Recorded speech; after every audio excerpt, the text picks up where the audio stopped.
tuned to Planet Vero Radio. I am Cindy Schwartz, and we are broadcast on 101.7 FM Real Radio WCZR. And this is also a podcast on Spreaker and then distributed on its platforms. Jeannie Roller's with me today, my co-host, my faithful co-host. Jeannie, we're going to talk today about a subject that is near and dear to both of our hearts. And I just literally today, when I was out at lunchtime from the recording studio, saw a bumper sticker on a lady's car that says healthcare is a moral issue. This ties into that totally unbelievably. And we're talking about dignity and respect in the healthcare arena. I want to say it goes 360 degrees circle to the people that work in the healthcare industry, as well as the patients in the health that are in the healthcare industry, because they have to be, because they need to get healthcare, and what that entails. And this paper, this white paper, is from another country, but it touches on every one of the points that you and I have talked about over and over again on this podcast, and people that we've had on here that have been interviewed that have come into the same mindset that how is this not being done, the respect and the dignity. And the United States supposedly, I don't know where the actual information is, but a lot of people say it, that has the best healthcare system in the world. I mean, that's not me saying. I've read it, I've heard it, whatever. Do we? And what is the best healthcare, and where's our respect and our dignity? So go ahead and tell us about that white paper report, Jeannie. Well, it's from the Brazil Medical Journal, which is not surprising because, in my opinion, the U.S. does not want to address patient dignity. They put out the patient rights pamphlets, but they really don't address or practice patient dignity for the most part. There are some that do, but for the most part, they don't. Now, in this paper, they found out that violations of patient dignity and privacy are always mostly routine, meaning that they do it by habit. They said something like the simple act of providing a patient list to third parties for a religious visit without consent is a violation of privacy. Supposedly here in the U.S., we are supposed to give them permission for all that, but sometimes that doesn't happen, as in my husband's case. They didn't ask, we just got him, and he wouldn't go away. If you're in a Would hospital, you stop there a second? baby, Stop there a second, Jeannie, and let's back up and explain who wouldn't go away in your husband's instance. The religious person.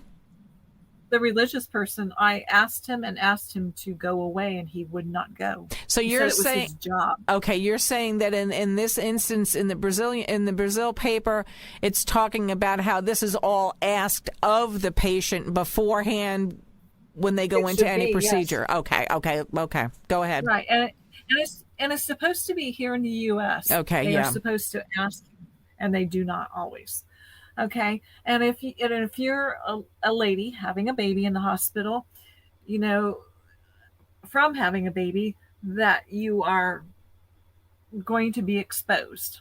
Right. But there are necessary and unnecessary levels of exposure. Yeah, true. And that is where the problem comes in, is lots of times you are unnecessarily exposed.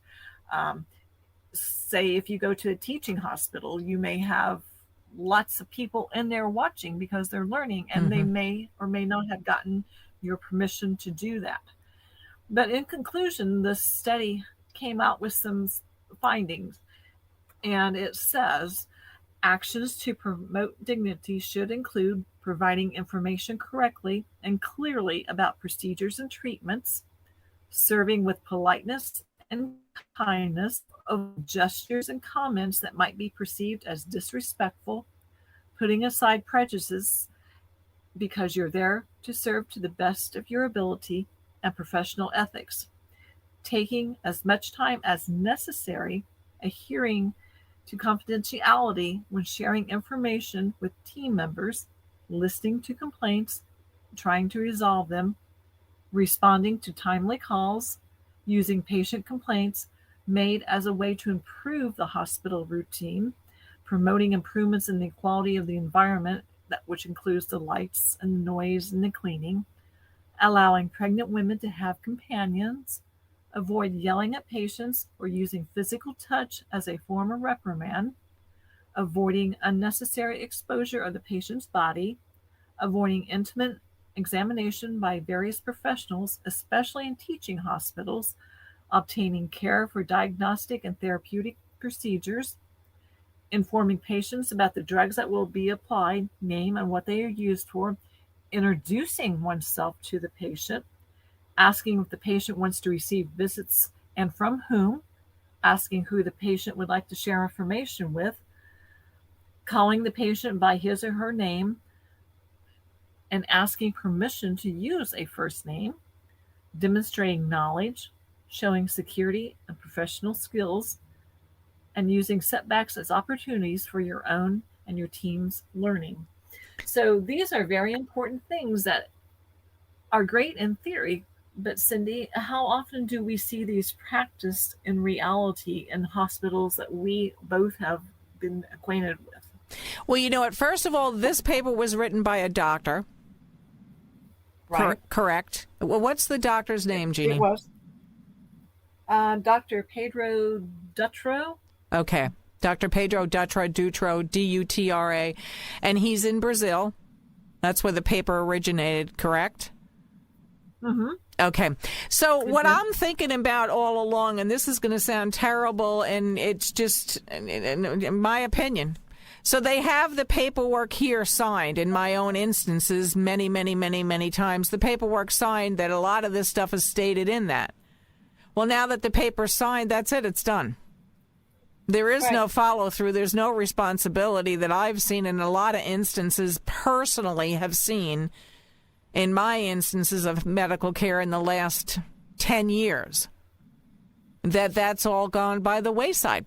As a matter of fact, an appointment that I had to acknowledge, and it was from a major medical system here in Florida, that also said, if you have to have a follow-up with a telehealth and the doctor has to spend a little bit more time doing research or whatever, in other words, it wouldn't be a routine answer that the doctor would have to give me, that was also going to be billed.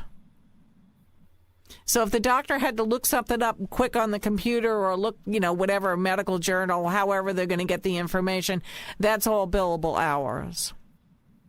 So it seems to me, in my opinion, that that's what we've swapped for.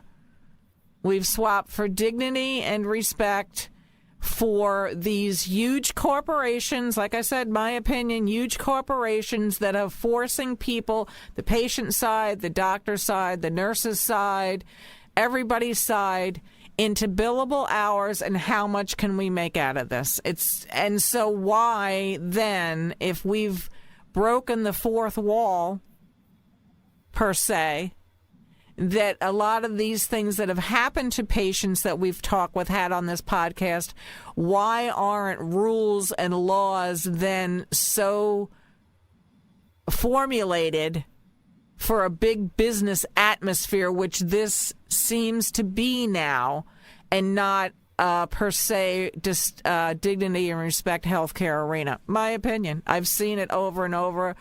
And when you are out talking about people that ask in a teaching hospital setting, I had it myself personally for a lung procedure.